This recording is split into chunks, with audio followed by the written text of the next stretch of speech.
Dan Perry is based in Tel Aviv. He's a former chief for the Associated Press covering the Middle East, Europe, Africa, and the Caribbean. Welcome to the show. Good morning.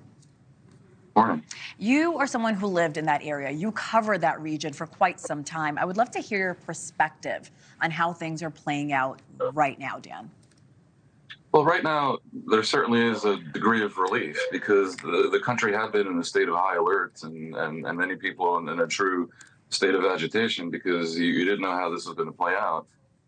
At the current moment, with pretty much all of the missiles and drones having been intercepted successfully, there was one injury in Israel, as far as I know. It's looking like Israel fought back very successfully on a tactical level, but moreover, they're seeing that the U.S., France, and the U.K. were very instrumental in providing a material assistance in bringing down those projectiles, and Jordan and Saudi Arabia and others actually opened up their airspace and participated in the effort to some degree that I think we don't fully yet understand.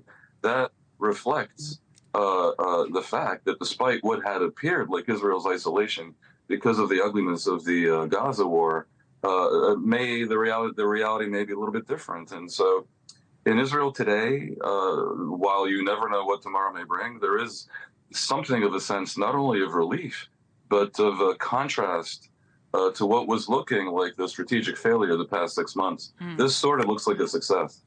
You mentioned the sense of relief that so many Israelis are feeling today, which makes complete sense. But the Israeli defense minister warned to remain on alert. Are people in Israel feeling safe today, or are there fears of escalating violence or more potential attacks? Well, remember, people in Israel, anyone over 20, remembers the second Intifada, where buses and shopping malls and cafes were blowing up and dozens of people being killed. They're quite resilient. They're a country that has been targeted by rockets for the past 17 years from Gaza, and this somehow has become accepted as almost normal. So Israel is always in a state of alert, and the defense ministers never go out of business by telling people to be on alert. The current situation is one of relief, but also some trepidation, because the government is meeting in a couple of hours to decide how to respond.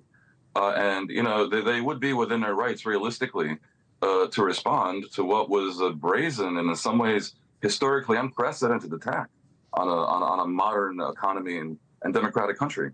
But they have an opportunity here to seize back some of the moral high ground and international support that they squandered with the sort of ham-fisted operation in Gaza. There's a lot of pressure on Netanyahu and the government to hold back within reason. I mean, and if they do something, do it the way the Iranians did, a little bit calibrated to avoid escalation.